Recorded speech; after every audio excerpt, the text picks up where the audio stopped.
कभी कभी इंसान की सबसे बड़ी लड़ाई बाहर की दुनिया से नहीं बल्कि अपने ही दिल के अंदर चल रही होती है।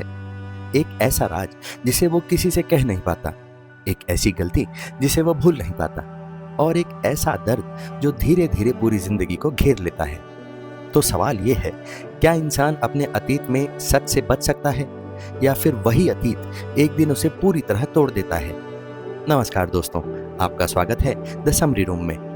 आज की कहानी है जापानी लेखक नात्सुमे सोसोकी के उपन्यास कोकोरो की। कोकोरो का मतलब होता है दिल, मन और आत्मा। ये कहानी बाहरी घटनाओं से ज्यादा इंसान के अंदर चल रही भावनाओं की कहानी है।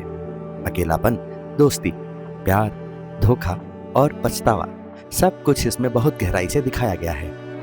कहानी एक युवा छात्र से शुरू होती है जिसे हम मैं के रूप में जानते हैं। वो टोक्यो में पढ़ाई कर रहा होता है। एक दिन समुद्र किनारे उसकी मुलाकात एक अजीब लेकिन आकर्षक व्यक्ति से होती है, सेंसेई। सेंसेई बहुत शांत, गंभीर और अंदर से कहीं दूर सा लगता है। धीरे धीरे दोनों के बीच एक रिश्ता बनता है।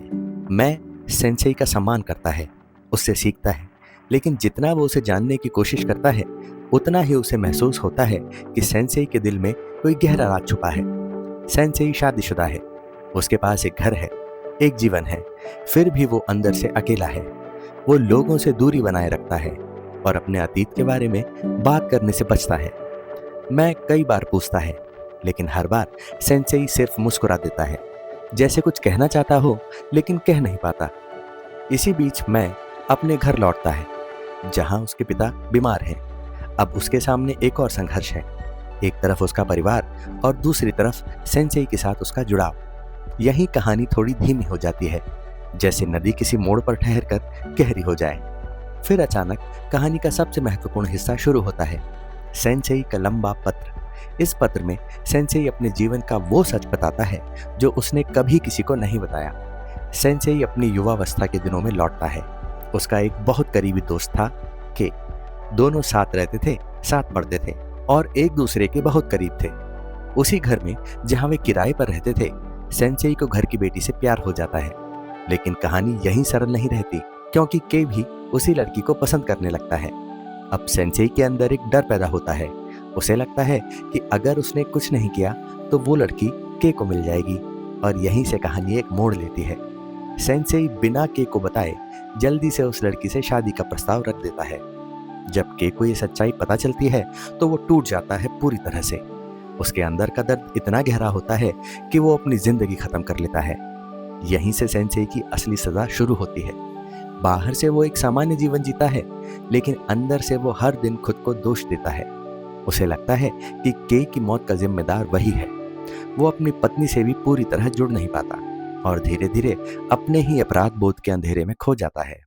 समय बीतता है, लेकिन उसका दर्द नहीं जाता, और आखिरकार एक दिन सेंसेई ये फैसला करता है कि वो इस बोझ के साथ और नहीं जी सकता। वो मैं को एक लंबा पत्र लिखता है जिसमें वो सब कुछ सच सच बता देता है, और फिर वो अपनी जिंदगी खत्म करने का निर्णय लेता है। ये कहानी हमें धीरे धीरे गहरी सच्चाई तक ले जाती है। इंसान अपने कर्मों से भाग नहीं सकता। अपराध बोध सबसे भारी बोझ होता है, और सच्चाई छुपाने से घाव भरते नहीं और गहरे हो जाते हैं। सबसे जरूरी बात, रिश्तों में ईमानदारी ही असली शांति देती है। कोकोरो कोई तेज कहानी नहीं है, ये एक धीमी नदी की तरह है जो धीरे धीरे हमें अपने साथ बहाते हुए इंसान के दिल की गहराई तक ले जाती है। ये हमें सिखाती है कि एक फैसला, एक पल पूरी जिंदगी बदल सकता है, और अगर हम अपने दिल के सच का सामना नहीं करेंगे तो हम कभी सच्ची शांति नहीं पा सकेंगे। अगर आपको ये सारांश पसंद आया हो तो वीडियो को लाइक करें, अपने दोस्तों के साथ शेयर करें, और चैनल द समरी रूम को सब्सक्राइब करना ना भूलें। और हाँ, अगर आपको ये किताब दिलचस्प लगी हो तो इसे जरूर पढ़ें और खरीदें। लिंक आपको डिस्क्रिप्शन में मिल जाएगा।